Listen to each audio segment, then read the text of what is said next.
الفارق بين الشخص الرياضي وغير الرياضي؟ حسناً، بداية سنقوم بتشريح عضلة الصدر لنتعرف على الألياف العضلية المتواجدة بها، وبناء على ذلك سيسهل عليك عزيزي المشاهد أن تختار تمارينك حسب هدفك الخاص. لدينا هنا عضلة الصدر كاملة. التشريح الأفقي ينقسم إلى 3 أجزاء: الأنسجة العلوية والأنسجة الوسطى ثم الأنسجة السفلية.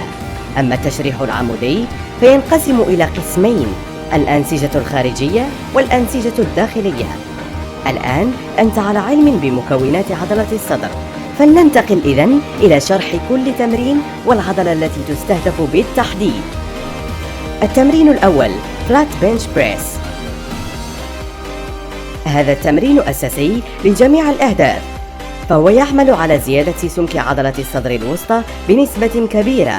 لاحظ جيداً أنه كلما كانت مسكتك للبار أضيق إلا وزاد استهداف الألياف العضلية الداخلية، وكلما وسعت قبضتك زاد استهداف الألياف الخارجية.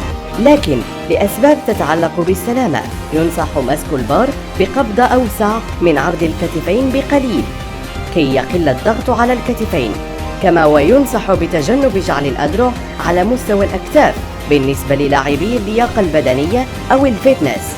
أما بالنسبة للاعبي بناء العضلات أو البادي بيلدينج فيسمح لهم بذلك، ومن أجل السلامة احرص على طلب المساعدة من صديق.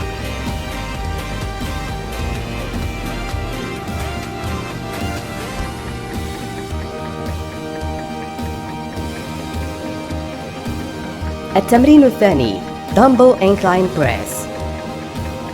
احمل 2 من الدامبلز بأوزان مناسبة لك، واجلس على كرسي مائل بنسبة 45 درجة من أجل استهداف الجزء العلوي من عضلة الصدر. وليكن في علمك أنه كلما رفعت الكرسي للأعلى إلا وزاد الضغط على عضلة الكتف الأمامية. حسناً، قد تتساءل لماذا اخترنا التمرن بالدامبلز وليس بالبار؟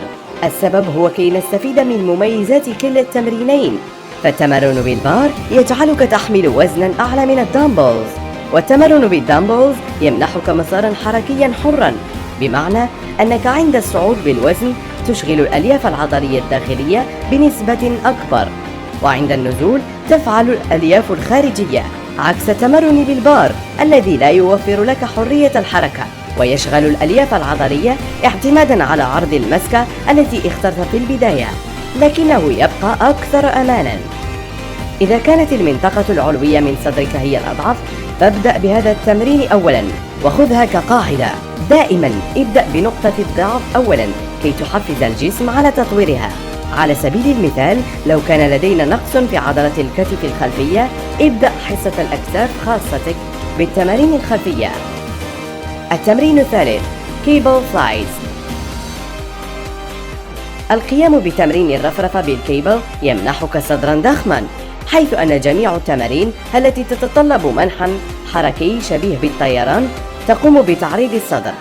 وبالنسبة لهذا التمرين فهو يزيد من عرض الأنسجة العضلية السفلى من الصدر من أجل الحصول على الشكل الكلاسيكي القديم كأرنولد وغيرهم من رواد المدرسة القديمة.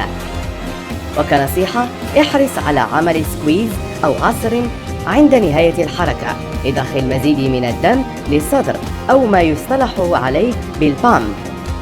التمرن بالكيبل له ميزة أساسية مهمة جدا، وهو ما يعرف بالحركة السلبية أو المقاومة، بفضل البكرة التي تسحبك عندها، وبالتالي فهي تخلق قوة مضادة للجاذبية، مما يساعد في تمزيق المزيد من الألياف العضلية وتقوية أربطة الذراعين. لكن احذر من وضع وزن أثقل من قدرتك كي لا تمزق عضلة البايسبس وأربطة الريست. التمرين الرابع ديبس، تمرين مهم لعضلة الصدر ولا يجب إهماله، فهو يعمل على زيادة سمك الجزء السفلي من الصدر وأيضا ينسقه مع الأجزاء الأخرى. تمرن بوزنك إن كان في استطاعتك، أو استعن بالآلة المساعدة، ولا حاجة لزياد أوزان لأن كل من عضلتي الصدر والترايسبس متعبة، والمزيد من الضغط عليهما سيرهقهما لا غير. ومن أجل إلغاء تنشيط عضلة التراي في هذا التمرين لا ترتفع إلى أقصى حد، بل اترك زاوية بسيطة في كوعك للتأثير على الصدر فقط. أما إذا أردت إلغاء تنشيط عضلة الكتف، فاخرج صدرك للأمام وارجع حوضك للخلف. وفي حالة ما كنت تعاني من إصابة في الأكتاف، فمن الأفضل تجنب هذا التمرين. التمرين الخامس pullovers، تمرين رائع في نهاية يوم الصدر، يعمل على تضخيم الألياف العضلية السفلية وزيادة سمكها، بالإضافة إلى شد الصدر وإزالة ترهلاته ورفعه للأعلى، مما يعطي شكلا ثلاثي الأبعاد لكامل الصدر. كما أنه يساعد في توسيع القفص الصدري الذي يعطي شكلا جذابا للرجل. ولأداء سليم عليك النزول بالوزن أسفل رأسك بقليل مع المحافظة على استقامة الساعد والصعود بالوزن إلى مستوى الصدر مع أخذ نفس عميق واستعمال تقنية المايند ماسل كونكشن، أي الاتصال العقلي العضلي، بمعنى أن تركز بشكل كامل مع حركة الصدر بهدف تطبيق أكبر تأثير ممكن عليها. ومن أجل السلامة تجنب استعمال وزن أثقل من قدرتك كي لا تؤذي منطقة القطنية في أسفل الظهر. إذا طبقت هذه التمارين في يوم الصدر في حصة تتراوح بين 45 دقيقة إلى 60 دقيقة مع التغذية المناسبة، فبالتأكيد سترضيك النتائج التي ستحصل عليها بعد 4 أسابيع. إلى هنا ينتهي موضوعنا، فنتمنى أن تكون قد استفدت معنا، كما ندعوك للاشتراك في قناتنا والضغط على زر الجرس للتوصل بإشعاراتنا فور نشرها. فسلام.